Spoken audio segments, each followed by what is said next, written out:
এই তোমাদের সবাইকে দ্য পলিটিগুরু ফ্যামিলিতে আবারও স্বাগত জানাচ্ছি। আজকে WBA টেস্ট পেপার সলভের পঞ্চমতম দিন। তো চলো শুরু করা যাক। আজকে থাকছে সেট 5-এর এবং পেজ নম্বর C7। ওকে, আর হ্যাঁ, শুরু করার আগে বলে রাখি, এখনো পর্যন্ত দ্য পলিটিগুরুর ফ্যামিলিতে যুক্ত না হয়ে থাকলে সাবস্ক্রাইব করে যুক্ত হয়ে যাও। তো চলো শুরু করা যাক। তো প্রথম প্রশ্ন থাকছে এসিকিউ এক দাগের 1 নম্বর কোশ্চেন, যে দ্বিতীয় বিশ্বযুদ্ধ শুরু হয় কত সালে? সবাই জানি আমরা 1939-এ, তাই না? 2 দাগের কোশ্চেন, ঠান্ডা লড়াই শব্দটি প্রথম ব্যবহার করেন কে? এটা আগেও আলোচনা হয়েছে, তাই না? বার্নার্ড বারুচ। নেক্সট কোশ্চেনে আসা যাক। ওয়ারশো চুক্তি গঠিত হয় যে দেশের উদ্যোগে, সেটি হলো কে? একদম সোভিয়েত ইউনিয়ন। 4 দাগের question, the making of foreign policy গ্রন্থটির লেখক হলেন, বলো তো কে? এটা আমরা আগেও আলোচনা করেছি, তাই না? হ্যাঁ, একদম Frankl, Joseph Frankl, option C, তাই তো? চলো 5 দাগের কোশ্চেন, ভারত পাক সিমলা চুক্তি স্বাক্ষরিত হয়েছিল কত সালে? 1972-এ, অপশন এ। আচ্ছা বলো তো, সিমলা চুক্তি কেন হয়েছিল? কমেন্ট করে জানিও। নেক্সট কোশ্চেনে যাওয়া যাক। সার্ক, সার্কের রূপকার ছিলেন কে বলো তো? সার্কের রূপকার ছিল জিয়াউর রহমান, বাংলাদেশের রাষ্ট্রপতি। আচ্ছা বলো তো, সার্ক কবে গঠিত হয়? কমেন্ট করে জানিও। ওকে, সম্মিলিত জাতিপুঞ্জের সনদের ধারার সংখ্যা কত? 111টি।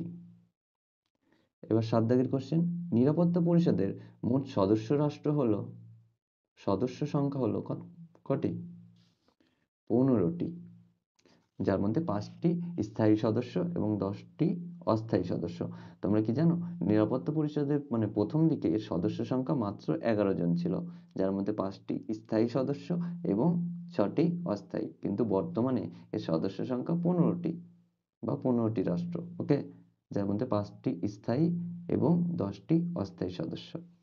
ওকে, চলো, সম্মিলিত জাতিপুঞ্জের অর্ধ আইনসভা হলো কি? সাধারণ সভা? না, সেটা হবে নিরাপত্তা পরিষদ। নিরাপত্তা পরিষদকে সম্মিলিত জাতিপুঞ্জের অর্ধ আইনসভা বলা হয়। ওকে, 10 দাগের কোশ্চেন, জাতিপুঞ্জের মহাসচিব নিরাপত্তা পরিষদের সুপারিশ অনুসারে ড্যাশের দ্বারা নির্বাচিত হয়। কার দ্বারা? জাতিপুঞ্জের মহাসচিব নিরাপত্তা পরিষদের সুপারিশ ক্রমে সাধারণ সভা কর্তৃক নির্বাচিত হয়, তাই না? নেক্সট কোশ্চেন, একক পরিচালকের একটি উদাহরণ। একক পরিচালক, আগের দিনই আমরা এটা করেছি, মার্কিন যুক্তরাষ্ট্রের রাষ্ট্রপতি। এবার আসছে 12 দাগের, উত্তরাধিকারী সূত্রে মনোনীত শাসক দেখা যায় কোথায়? গ্রেট ব্রিটেনে, ওই যে রাজা রানী, তাই না? রানী ভিক্টোরিয়া। চলো নেক্সট কোশ্চেন। নেক্সট কোশ্চেন কি থাকছে? এককক্ষবাদের সমর্থক হলেন কে? ল্যাস্কি। এবার আসছে, এককক্ষ বিশিষ্ট আইনসভা আছে এমন একটি রাষ্ট্রের নাম। অপশন বি, চীন হবে। দেখো, এককক্ষ বিশিষ্ট আইনসভা এই চীন ছাড়া কিন্তু বেশিরভাগ বড় বড় যে রাষ্ট্রগুলো রয়েছে, সব রাষ্ট্রেই কি দ্বিকক্ষ বিশিষ্ট আইনসভা রয়েছে। শুধুমাত্র বড় রাষ্ট্রগুলোর মধ্যে চীনই একমাত্র যেখানে কি রয়েছে, এককক্ষ বিশিষ্ট আইনসভা। এবার আসছে, ব্রিটিশ পার্লামেন্টের নিম্ন কক্ষের নাম কি? দেখো, ব্রিটিশ পার্লামেন্টের নিম্নকক্ষের নাম হচ্ছে কমন্স সভা, এবং উচ্চকক্ষের নাম কি জানো? উচ্চকক্ষের নাম হচ্ছে লর্ড সভা। ওকে, মনে রাখো। এবার আসছে 16 দাগের কোশ্চেন, আইনসভার উচ্চকক্ষে সর্বোচ্চ আপিল আদালত হিসেবে কাজ করে কোথায়? ব্রিটেনে। ওকে, মানে লর্ড সভা আইনসভার উচ্চকক্ষ ব্রিটেনের, তাই না? এবং এই উচ্চকক্ষই আপিল আদালত হিসেবে কাজ করে, বোঝা গেল? এবার আসছে, রাষ্ট্রপতি পদপ্রার্থীর ন্যূনতম বয়স হতে হবে কত? 35 ইয়ার, 35 বছর। নেক্সট কোশ্চেন, কেন্দ্রীয় মন্ত্রিসভার নেতা হলেন, কেন্দ্রীয় মন্ত্রিসভা যেহেতু বলেছে তাহলে কে হবে? প্রধানমন্ত্রী। যদি বলতো রাজ্য মন্ত্রিসভার নেতাকে, তখন কে হতো? মুখ্যমন্ত্রী। এবার আসছে 19 দাগের কোশ্চেন, রাজ্যসভার সদস্যদের মেয়াদকাল হলো, দেখো রাজ্যসভা যেহেতু বলেছে এটা একটি স্থায়ী সভা এবং এই সভার সদস্যদের মেয়াদ হচ্ছে 6 বছর, 5 বছর নয়, কিন্তু মনে রেখো। রাষ্ট্রপতি কর্তৃক লোকসভায় মনোনীত সদস্য, লোকসভায় 2 জন আর রাজ্যসভায় 12 জন। ওকে। পশ্চিমবঙ্গে পঞ্চায়েত আইন প্রণীত হয় কত সালে? 1973 সালে। বোঝা গেল? নেক্সট কোশ্চেন, পশ্চিমবঙ্গে প্রথম পঞ্চায়েত নির্বাচন অনুষ্ঠিত হয় কততে? 1973-এ? না, সেটা আইন পাশ হয়েছিল এবং প্রথম পঞ্চায়েত নির্বাচন হয় 1978 সালের জুন মাসে। ওকে, চলো নেক্সট কোশ্চেনে যাওয়া যাক। পশ্চিমবঙ্গের ন্যায় পঞ্চায়েত প্রতিষ্ঠিত হয় কবে? এখনো হয়নি, একদম ঠিক। পশ্চিমবঙ্গে ন্যায় পঞ্চায়েত এখনো প্রতিষ্ঠিত হয়নি, অপশন ডি। নেক্সট কোশ্চেন, পৌরসভার নির্বাচিত প্রতিনিধিদের বলা হয়, কি বলা হয়? কাউন্সিলর। আচ্ছা বলো তো, পঞ্চায়েতের নির্বাচিত প্রতিনিধিদের কি বলা হয়? কমেন্ট করো, কমেন্ট করে জানিও আমাকে। এবার আসি 2 দাগের কোশ্চেনে। 2-1, ঠান্ডা যুদ্ধে গৃহীত যে কোনো দুটি পদ্ধতির নাম লেখো। আগের সেটেও প্রথম কোশ্চেনটাই এটা ছিল, তাই না? চলো তো বলা যাক। দেখো, একটা লিখতে পারো যে ঠান্ডা যুদ্ধে গৃহীত একটি পদ্ধতি হচ্ছে বাকযুদ্ধ। ওকে। 2 কূটনীতি, 3 মর্যাদার লড়াই, 4 ছায়াযুদ্ধ। বোঝা গেল? এই 4টের মধ্যে যে কোনো দুটো লিখে দিও তাহলেই হবে। এবার আসছে ট্রুম্যান নীতি কাকে বলে? অথবা দাগের কোশ্চেন, ট্রুম্যান নীতি। দেখো 1947 সালে 12ই মার্চ মার্কিন রাষ্ট্রপতি হ্যারি ট্রুম্যান মার্কিন কংগ্রেসের একটা সভায়, মার্কিন কংগ্রেস কি জানি তো আমরা?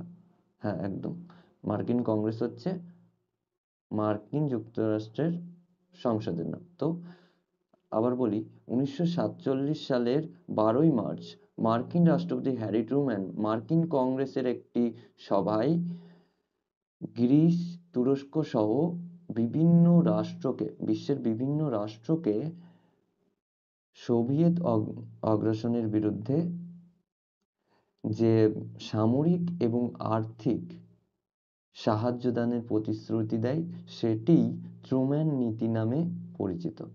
বোঝা গেল? চলো নেক্সট কোশ্চেনে যাওয়া যাক। সিয়াটো, ACATO এর পূর্ণরূপ কি? আমরা এটা প্রতিদিনই প্রায় করছি। তো সিয়াটোর ফুল ফর্ম কি?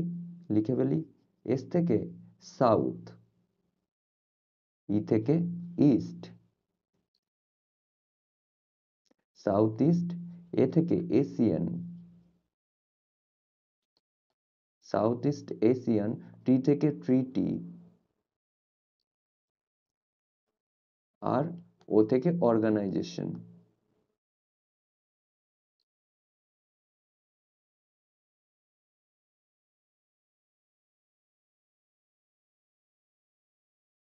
বোঝা গেল? তাহলে কি হচ্ছে? South east Asian treaty organization. বোঝা গেল? চলো নেক্সট কোশ্চেনে আমরা যেতে পারি এবার।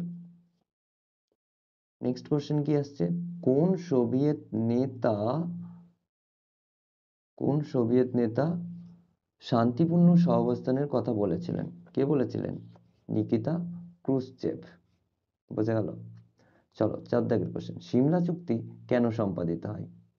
দেখো আবারও বলছি, সিমলা চুক্তি কবে হয়েছিল? 1972-এ। কার সঙ্গে হয়েছিল? পাকিস্তানের সঙ্গে, মানে ভারত পাকিস্তানের মধ্যে সিমলা চুক্তি হয়। তো পাকিস্তানের সঙ্গে আমাদের সব থেকে বড় ঝামেলা কি নিয়ে? কাশ্মীর নিয়ে। তো কাশ্মীর সমস্যা সমাধানের জন্য সিমলা চুক্তি হয় কত সালে? 1972-এ। এবার আসছে সিটিবিটি, তাই তো? দেখো, সিটিবিটি কি? সিটিবিটি বলতে বলতে পারো যে সার্বিকভাবে পরমাণু যে অস্ত্র রয়েছে সেই অস্ত্র পরীক্ষা রোধের চুক্তি একটা, ঠিক আছে, যার ফুল ফর্ম হচ্ছে কম্প্রিহেন্সিভ টেস্ট ব্যান ট্রিটি। তো লিখে নিই একবার আমরা,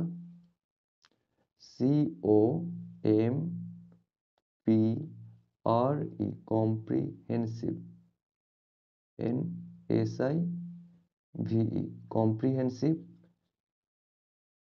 টেস্ট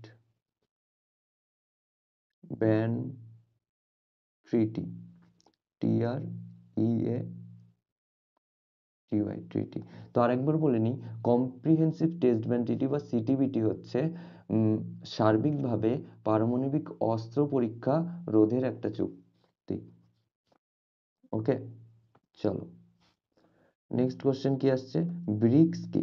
দেখো, ব্রিক্স হচ্ছে একটা সম্মেলন, বোঝা বোঝা যাচ্ছে, যেটি ব্রাজিল, রাশিয়া, ইন্ডিয়া, চায়না এবং সাউথ আফ্রিকা কে নিয়ে গঠিত হয়। বোঝা গেল? এবার আসছে 6 দাগের কোশ্চেন, গুজরাল নীতি কার সৃষ্টি? জানো? দেখো, গুজরাল নীতি সৃষ্টি হচ্ছে আমাদের ভারতবর্ষের প্রাক্তন প্রধানমন্ত্রী ইন্দ্র কুমার গুজরালের সৃষ্টি। বোঝা গেল? এবার আসছে 7 দাগের কোশ্চেন, আটলান্টিক সনদ কত খ্রিস্টাব্দে স্বাক্ষরিত হয়? দেখো, আটলান্টিক সনদ স্বাক্ষরিত হয় 1941 সালের 14ই আগস্ট। কাদের মধ্যে হয়েছিল? ব্রিটিশ প্রধানমন্ত্রী উইনস্টন চার্চিলের সঙ্গে মার্কিন রাষ্ট্রপতি রুজভেল্ট। বোঝা গেল? নেক্সট কোশ্চেনে আসি, জাতিপুঞ্জের 193তম সদস্য রাষ্ট্রটির নাম কি? আমরা সবাই জানি দক্ষিণ সুদান কবে জাতিপুঞ্জে যোগ দেয়? 2011 সালে। তো নেক্সট কোশ্চেন 8 দাগের, সাধারণ সভায় প্রতিটি সদস্য রাষ্ট্র কতজন প্রতিনিধি পাঠাতে পারেন? 5 জন প্রতিনিধিকে পাঠাতে পারেন যে কোনো সদস্য রাষ্ট্র। কিন্তু যখন কোনো গুরুত্বপূর্ণ সিদ্ধান্ত নেওয়ার থাকে এবং ভোটদানের পরিস্থিতি চলে আসে, তখন ওই 5 জনের মধ্যে একটা ভোটই কিন্তু দিতে পারবে, 5টা নয়, একটা ভোটই তারা ভোটদান করতে পারবে। অথবা দাগের কোশ্চেন, ভিটো ক্ষমতা বলতে কি বোঝো? দেখো, সম্মিলিত জাতিপুঞ্জের নিরাপত্তা পরিষদের 5টি স্থায়ী সদস্য একটি বিশেষ ক্ষমতা ভোগ করে থাকে, ঠিক আছে। এই ক্ষমতার বলে কোনো স্থায়ী সদস্য রাষ্ট্র যে কোনো প্রস্তাবে অসম্মতি দিলে সেই প্রস্তাবটি পুরো অচল হয়ে যায়, মানে ওটার কার্যকরী হয় না। আর এই যে বাতিলের যে ক্ষমতা, যে অসম্মতি দেওয়ার ফলে যে পুরো প্রস্তাবটাই বাতিল চলে যাচ্ছে, এই স্থায়ী সদস্যের যে এই ক্ষমতাটা, এটাই হচ্ছে ভেটো ক্ষমতা। বোঝা গেল? তো নেক্সট কোশ্চেনে আমরা আসতে পারি, নিরাপত্তা পরিষদের ভেটো প্রদানের ক্ষমতা আছে এমন 2টি রাষ্ট্রের নাম লেখো। দেখো, 5টি স্থায়ী সদস্য রয়েছে, 5 জনের মধ্যে যে কোনো 2 জনের নাম লিখে দিলেই হবে। তো আমরা একবার জেনে নিই কি কি আছে। মার্কিন যুক্তরাষ্ট্র, ব্রিটেন, ফ্রান্স, রাশিয়া এবং চীন। এই 5 জনের মধ্যে যে কোনো 2 জনের নাম লিখে দেবে, তোমার যেটা মনে হয়। ওকে, চলো নেক্সট কোশ্চেনে যাওয়া যাক। অথবা দাগের কোশ্চেন কি রয়েছে, অর্থনৈতিক ও সামাজিক পরিষদের মোট সদস্য সংখ্যা কত? দেখো, অর্থনৈতিক এবং সামাজিক পরিষদের মোট সদস্য সংখ্যা হচ্ছে 54 জন। কজন? 54। ওকে, এবার নেক্সট কোশ্চেন আসছে কি, ইউনেস্কো কি? দেখো, ইউনেস্কো হচ্ছে জাতিপুঞ্জের একটি সংস্থা, যার পুরো কথা হচ্ছে United Nation Educational, Scientific and Cultural Organization, যার উদ্দেশ্য হচ্ছে যে পুরো বিশ্ব জুড়ে শিক্ষা, বিজ্ঞান এবং সংস্কৃতির দিকে পারস্পরিক সাহায্যের মাধ্যমে আন্তর্জাতিক শান্তি প্রতিষ্ঠা করা, শান্তি ও নিরাপত্তা প্রতিষ্ঠা করা। এই ইউনেস্কোর সদর দপ্তর হচ্ছে প্যারিসে, ঠিক আছে। চলো নেক্সট কোশ্চেনে যাই, নাম সর্বস্ব শাসক ও প্রকৃত শাসকের মধ্যে পার্থক্য কি? দেখো, নাম সর্বস্ব শাসক তত্ত্বগতভাবে সর্বোচ্চ শাসক হলেও তিনি কিন্তু শাসন বিভাগ পরিচালনা করেন না। কিন্তু প্রকৃত শাসক তত্ত্বগতভাবে সর্বোচ্চ শাসক না হলেও তিনি বা তার কথা অনুসারেই শাসন বিভাগ পরিচালিত হয়। ওকে, চলো নেক্সট, আমলাতন্ত্রের যে কোনো দুটি কার্যাবলী উল্লেখ করো। দেখো, আমলাতন্ত্রের যে কোনো দুটি কার্যাবলী বলেছে। 1 নম্বর লিখতে পারো যে প্রশাসনিক যে সমস্ত কার্যাবলী রয়েছে সেই কার্যাবলীর ধারাবাহিকতা রক্ষা করা। ওকে, 2 নম্বর আমরা কি বলতে পারি? 2 নম্বর বলতে পারি যে বিভিন্ন নীতি প্রণয়ন এবং সেগুলোকে কার্যকরী করা। বোঝা গেল? এবার নেক্সট কোশ্চেন কি আসছে, অর্পিত ক্ষমতা প্রসূত আইন বলতে কি বোঝো? দেখো, অর্পিত ক্ষমতা প্রসূত আইন আমরা আগের দিনই এটা আলোচনা করেছিলাম, তো আরেকবার বলে নিই যে ধরো আইনসভার কার্যাবলী কোনো কারণবশত বেড়ে গেছে, ফলে আইনসভা কি করছে, তার বিভিন্ন পুঙ্খানুপুঙ্খ আইন প্রণয়নের ক্ষেত্রে যে পুঙ্খানুপুঙ্খ দায়িত্ব রয়েছে সেগুলি শাসন বিভাগের হাতে অর্পণ করে দেয় এবং এর ফলে শাসন বিভাগ যে সমস্ত আইন প্রণয়ন করে সেই আইনগুলোকেই আমরা কি বলছি, অর্পিত ক্ষমতা প্রসূত আইন। বোঝা গেল? নেক্সট আসছে কি, ভারত রাষ্ট্রের সাংবিধানিক প্রধানকে? দেখো, ভারত রাষ্ট্রের সাংবিধানিক প্রধানকে রাষ্ট্রপতি, প্রকৃত প্রধান যদি বলতো তাহলে তখন প্রধানমন্ত্রী লিখতাম। বোঝা গেল? সরি। এবার হচ্ছে ভারতীয় সংবিধানের 356 নম্বর ধারায় কি বলা হয়েছে? দেখো, ভারতীয় সংবিধানের 356 নম্বর ধারায় বলা হয়েছে শাসনতান্ত্রিক অচলাবস্থাজনিত জরুরি অবস্থা জারির কথা বলা রয়েছে। ওকে, এবার আসছে 14 দাগের কোশ্চেন, রাষ্ট্রপতি তার পদত্যাগপত্র কার কাছে পেশ করেন? আমরা সবাই জানি, তাই না? রাষ্ট্রপতি তার পদত্যাগপত্র উপরাষ্ট্রপতির কাছে পেশ করেন। নেক্সট কোশ্চেন, 15 দাগের, পঞ্চায়েত ব্যবস্থায় মহিলাদের জন্য কত আসন সংরক্ষিত থাকে? দেখো,